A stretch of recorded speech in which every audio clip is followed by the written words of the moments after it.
Question बनाए जा सकते हैं और इस तरह के क्वेश्चन को स्टूडेंट को करने में जो है बहुत सारी प्रॉब्लम होती है, उनको कैलकुलेशन करने में बहुत सारी प्रॉब्लम्स हो जाती हैं। तो इसी समस्या को दूर करने के लिए हम आपके लिए इसकी एक सीरीज लेकर आ रहे हैं, ठीक है। इसमें हर टाइप के क्वेश्चन हम आपको कराएंगे।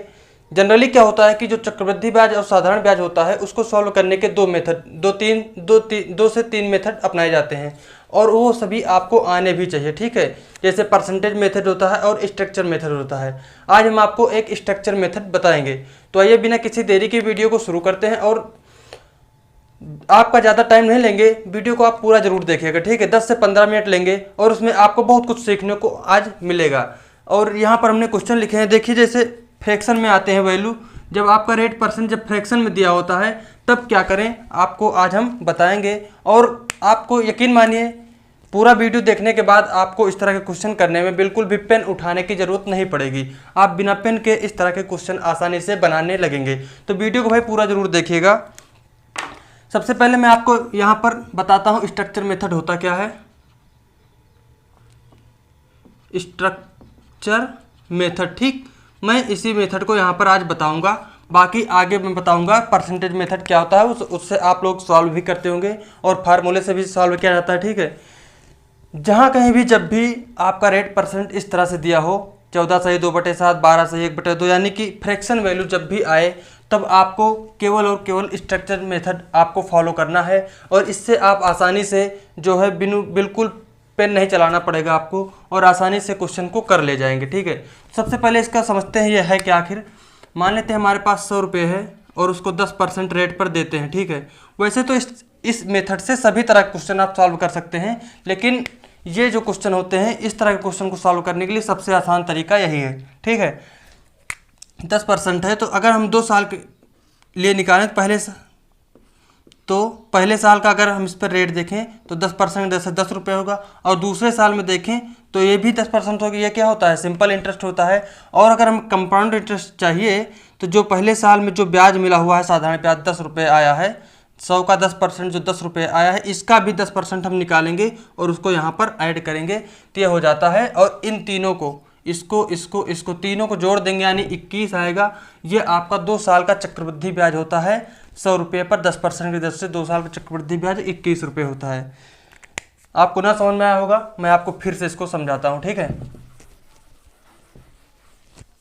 मान लेते हैं हमारे पास 100 रुपया है और 10% की दर से हमें धन को देना है, ठीक है, ब्याज पर, चक्रवृद्धि ब्याज पर 2 साल के लिए। तो 2 साल के लिए हम निकालते हैं कि हमें कितना चक्रवृद्धि ब्याज मिलेगा। तो सबसे पहले देखिए 100 रुपये पर 10% निकालेंगे तो पहले साल 10 रुपये मिलेगा।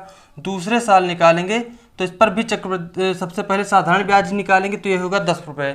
और चक्रवृद्धि ब्याज निकालने के लिए जो पहले साल का ब्याज मिला है इसका भी 10% हम ले लेंगे और यहाँ पर लिख देंगे और इन तीनों को ऐड कर लेंगे। कितना, 10, 20 और 1, 21, यानी कि ये हो गया 2 साल का चक्रवृद्धि ब्याज 10% की दर से 100 रुपये पर 21 रुपये आ गया, ठीक है। और यहीं से आप परसेंटेज मेथड भी आप निकालते हैं। अगर आपको कोई भी वैल्यू दी गई है और 10% रेट दिया गया है और आपको 2 साल निकालना है तो आप उस वैल्यू का 21% निकाल लेते हैं और आसानी से आपको चक्रवृद्धि ब्याज मिल जाता है। तो इसी भाई मेथड का हम यहाँ पर यूज करेंगे, ठीक है।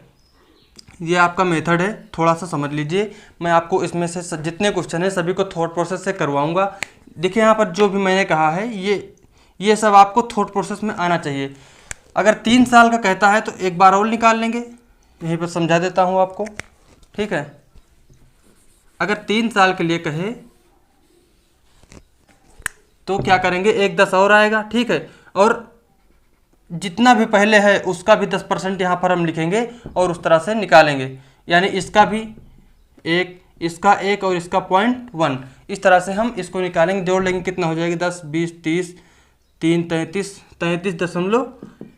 ये होता है 3 साल का चक्रवृद्धि ब्याज 100 रुपये पर 10% की दर से।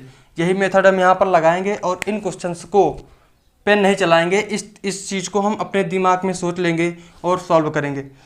आपको करना क्या होगा, जब भी ये क्वेश्चन आएंगे आपको कुछ नहीं ध्यान देना है। सबसे पहले ब्याज देखना है कि रेट परसेंट कितना दिया गया है और रेट परसेंट के अकॉर्डिंग हमें समय देखना है कि समय कितना दिया जा रहा है। उस समय के हिसाब से हम यहाँ पर अपना कुछ अमाउंट मानेंगे। जैसे यहाँ पर मूल धनराशि दी गई है तो हम इसको नहीं मानेंगे, हम अपनी तरफ से एक मूलधन राशि मानेंगे और उस पर इस रेट से निकाल लेंगे और उसको इससे कंपेयर करवाएंगे। ठीक है, तो आइए देखते हैं कैसे करना है। पहला क्वेश्चन देखिए, यहाँ पर पहला क्वेश्चन दिया गया है कि 7350 रुपये की धनराशि पर 14.2/7% चक्रवृद्धि ब्याज की दर से 2 वर्ष के चक्रवृद्धि ब्याज और साधारण ब्याज का अंतर क्या होगा।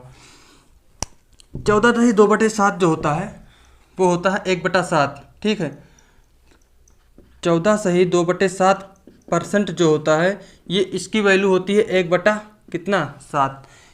ये आपको भाई याद करना पड़ेगा। ये परसेंटेज मान जो होते हैं, फ्रैक्शन और परसेंटेज, इनको आपको याद ही करना पड़ेगा, इसका कोई शॉर्ट ट्रिक नहीं है। ठीक है, अगर यहाँ पर जैसे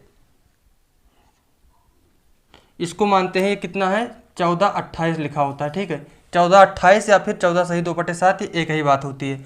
अगर यहाँ पर हमें 2/7 निकालना होता तो इसको डबल कर देते, 28 56, ये हो जाता है 2/7। 3/7 के लिए इसका भी 3 गुना कर देंगे। तो उस तरह से आप करते जाएंगे और ये आपको वैल्यू निकलती आएंगी। और ये जितनी भी वैल्यू होती हैं ये आपके एग्जाम के लिए बहुत ही इंपॉर्टेंट होती हैं। इनको आपको अगर आप इनको याद कर लेंगे तो आपके लिए क्वेश्चन को करने में आसानी होगी।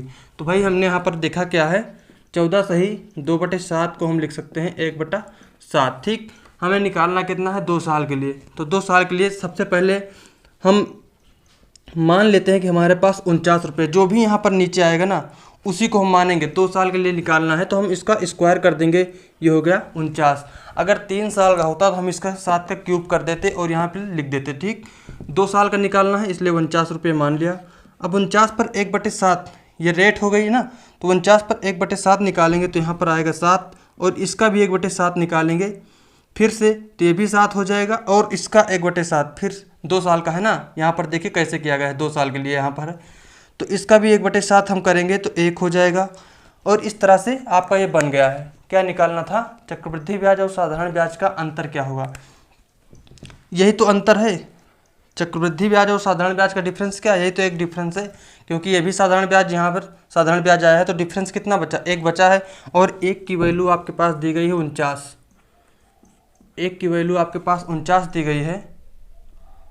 और क्या निकालना है आपको, डिफरेंस निकालना है। सॉरी, यहाँ पर देखिए 7350 रुपये लिखा है, ये 49 की वैल्यू है। 7350 जो लिखा हुआ है 49 की वैल्यू है। और अगर आपको डिफरेंस देखिए तो 1 है, तो हमें 1 का मान निकालना है यहाँ पर, 1 का। ठीक, 1 का मान हमें निकालना है। अब 1 का मान हम निकाल लेते हैं। अब यहाँ पर आपको कुछ भी करने, इसको सॉल्व करने की ज़रूरत नहीं है। यहाँ पर हम डिजिट सम कंसेप्ट लगाएंगे। यहाँ पर देखिए डिजिट सम कितना है, 4 है, नीचे है 4 और ऊपर कितना है 7 3 10 5 15 यानी 6। ठीक है, यहाँ पर आपको याद होगा, पता होगा कि यहाँ पर 7 से मल्टीपल करते हैं तो हो जाएगा 6 7 42 यानी डिजिट सम जो इसका आएगा वो आएगा 6। और यहाँ पर देखेंगे 5 1 6, यही आपका करेक्ट आंसर है। इसको सॉल्व करने की कोई ज़रूरत नहीं पड़ती है भाई। एक कंसेप्ट होता है डिजिट सम, उनकी डिजिट्स को जो जोड़ना होता है और आपका जो भी आंसर होता है डिजिट को जोड़ने पर ही आ जाती हैं। ठीक है, अब अगला क्वेश्चन देखते हैं हम। इसी तरीके से करने की कोशिश करते हैं। सबसे पहले आप वीडियो को पॉज कीजिए और अपने हिसाब से करने की कोशिश कीजिए। ठीक है, इसको हम यहाँ पर अब पेन नहीं चलाते हैं, आपको बिना पेन चलाए हम बता रहे हैं। ठीक है, कैसे करना होता है। किसी निश्चित धनराशि पर 2 वर्षों में 12.5% की वार्षिक दर से साधारण ब्याज तथा चक्रवृद्धि ब्याज का अंतर 25 रुपये है, तो राशि ज्ञात करो। ठीक, हमें राशि निकालना है। यहाँ पर सबसे पहले देखा रेट परसेंट, 12 सही 1/2, 12 सही 1/2 होता है कितना, 1/8। 12 सही 1/2 हम इसको यहाँ पर लिख देते हैं। 12 सही 1/2% जो होता है ये होता है 1/8। ये चीज़ें भाई आपको याद ही करना पड़ेगा।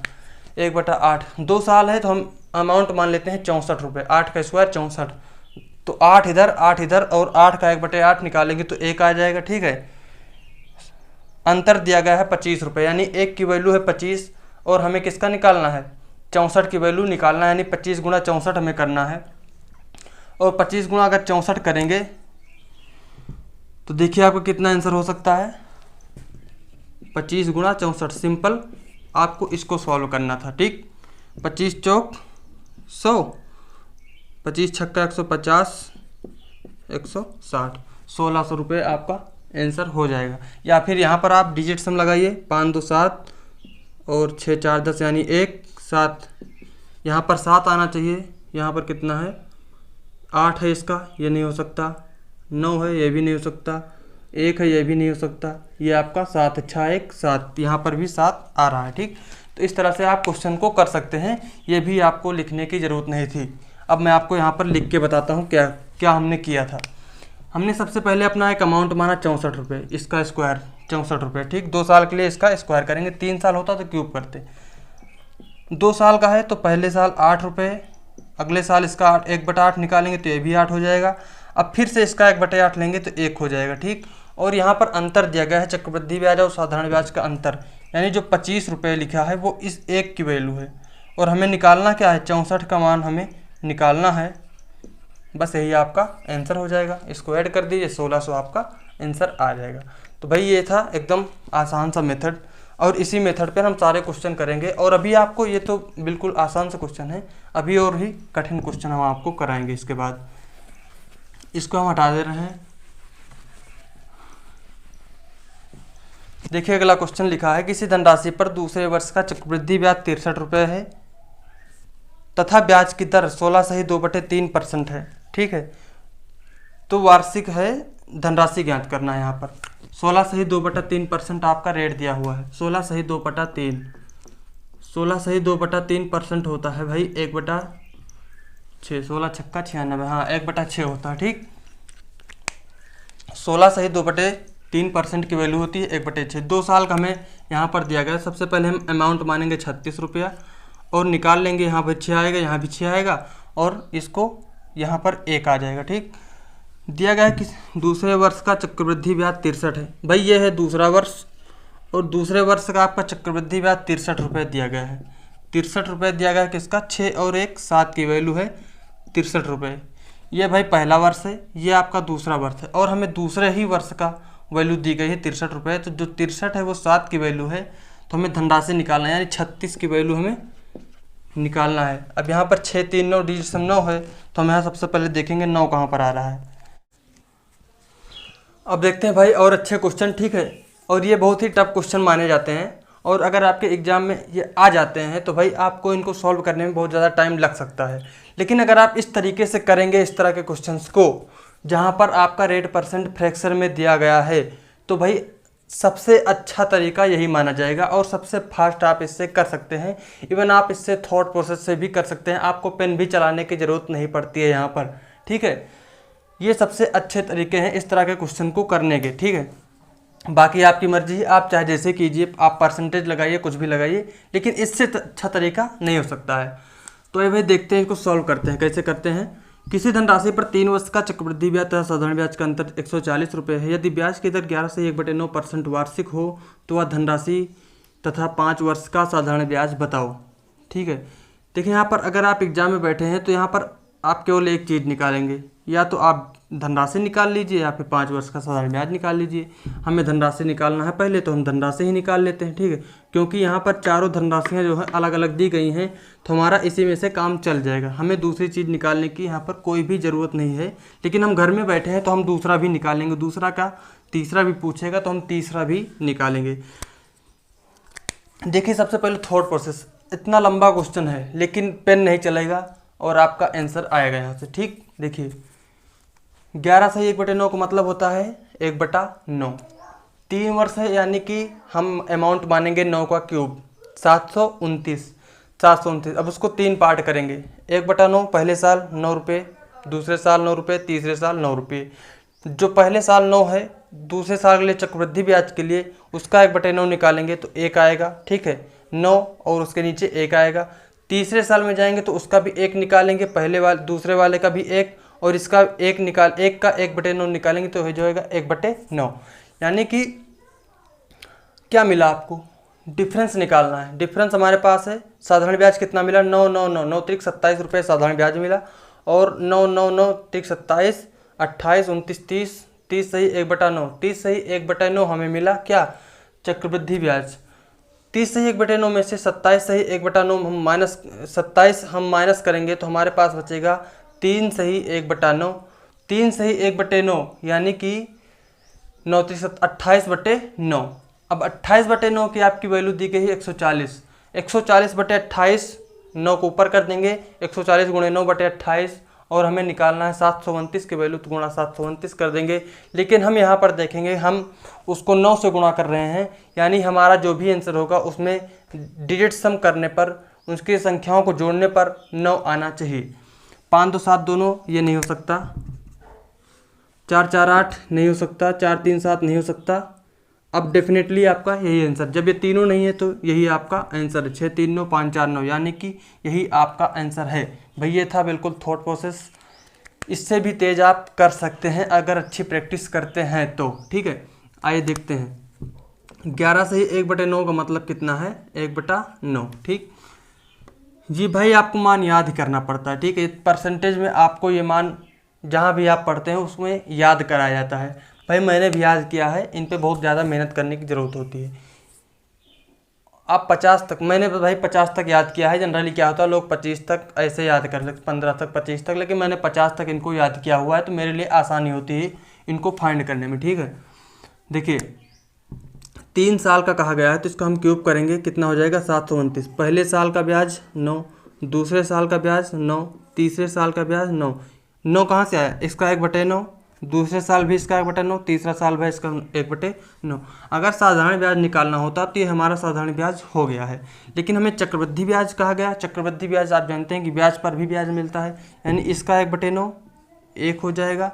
अब यहाँ पर आएंगे और जितना भी हमें मिला हुआ है उसका भी 1/9 निकालेंगे, यानी इसका 1/9 1, इसका 1/9 1, इसका 1/9 1/9। साधारण ब्याज कितना हो गया हमारे पास? 9 9 9 27। चक्रवृद्धि ब्याज कितना हो गया? 9 3 27, 3 30, 30 सही 1/9, ठीक। ये हो गया। हमें पूछा गया है कि तीन साधारण ब्याज तथा चक्रवृद्धि ब्याज का अंतर दिया गया है 140। हम इनका डिफरेंस निकालेंगे, आ जाएगा 3 सही 1/9, और इसकी जो वैल्यू दी गई है वो है 140, और हमें निकालना कितना है? 729 की वैल्यू, क्योंकि हमने जो अमाउंट अपना माना है, अपना मूल धनराशि मानी, वो 729 रुपये मानी है। अगर हमारे पास मूल धनराशि 729 रुपये है, तो हमें जो 3 साल का चक्रवृद्धि और साधारण ब्याज का अंतर मिलता है वो मिलता है 3 सही 1/9, ठीक, जो कि है 140। अब 140 9 3 27 1 28/9, यानी 28 × 9, और ये हमें करना है 729 से गुणा। इसको सॉल्व करेंगे। देखिए यहाँ पर 9 आया है, और मैं यही कह रहा था कि अगर 9 आया है, 9 से गुणा करना है तो डिजिट सम हमेशा 9 होता है। इसको सॉल्व करेंगे, आपका 3645 ही आएगा, तो ये आपका करेक्ट आंसर है, ठीक है। अब 5 साल के लिए आप इसको आसानी से निकाल सकते हैं। पहले साल मिल रहा है 1/9, 5 साल में 5/9, इसका 5/9 निकाल लेंगे, 2025 आपका आंसर हो जाएगा, ठीक। ये भाई आप कर लेना, ठीक है। अब हम इसको देखते हैं। अब इस वाले क्वेश्चन को देखते हैं, ये भी एक अच्छा क्वेश्चन है, ठीक है। 2 वर्ष के चक्रवृद्धि ब्याज तथा साधारण ब्याज का अंतर 450 रुपये है। 2 वर्ष का है चक्रवृद्धि ब्याज तथा साधारण ब्याज का अंतर 450। यदि चक्रवृद्धि ब्याज की वार्षिक दर प्रथम वर्ष तथा द्वितीय वर्ष के लिए 11 सही 1/9 तथा 14 सही 2/7 है, तो मूलधन ज्ञात करो। भाई पहले साल के लिए जो चक्रवृद्धि ब्याज की दर है वो 11 सही 1/9 दी गई है, और जो दूसरा साल आएगा उसके लिए इतनी दी गई है, ठीक है। 11 सही 1/9, मैंने अभी आपको बताया कितना होता है 1/9। भाई ये वैल्यू आप याद ही कर लीजिए, ठीक है। ये सब चैप्टर में, जितने भी चैप्टर हैं लगभग सभी चैप्टर्स में इनका यूज होता ही है, ठीक है। अभी आप ही ने देखा, यहाँ भी हमने यूज किया, यहाँ भी आ गया है 14 सही 2/7, इस पहले क्वेश्चन में आया था, यहाँ भी आ गया है 14 सही 2/7। कितना था याद कर लीजिए भाई, क्योंकि अभी अभी आपने पढ़ा है, ठीक है। कितना था? 1/7। अब यहाँ पर 2 वर्षों की बात की गई, ठीक है। 2 वर्षों की बात की गई, यानी कि हम इनको दोनों को अब गुणा करेंगे। 7 9 63। पहले क्या था? पहले हमारे पास एक ही रेट होती थी, तो 2 साल का होता था तो हम इसका स्क्वायर कर देते थे, 3 साल के लिए क्यूब कर देते हैं, ठीक है, 729।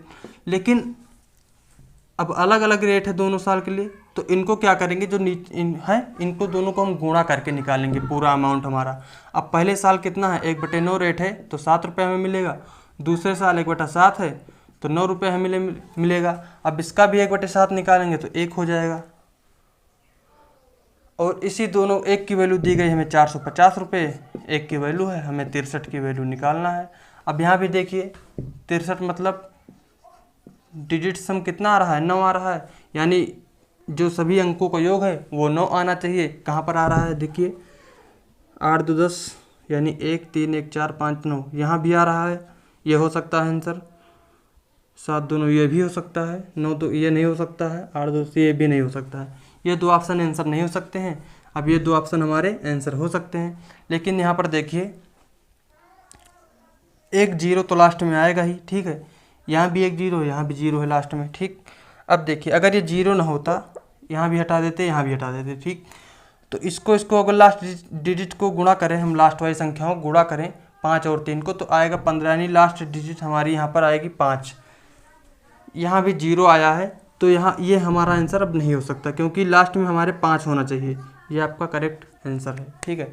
आपको गुणा भाग बिल्कुल भी करने की ज़रूरत नहीं होती, डिजिट सम या फिर लास्ट डिजिट, इस तरह से आप इनको निकाल सकते हैं आसानी से। भाई अगर आपको वीडियो अच्छा लगा हो तो हमारे चैनल को सब्सक्राइब जरूर कीजिए और वीडियो को लाइक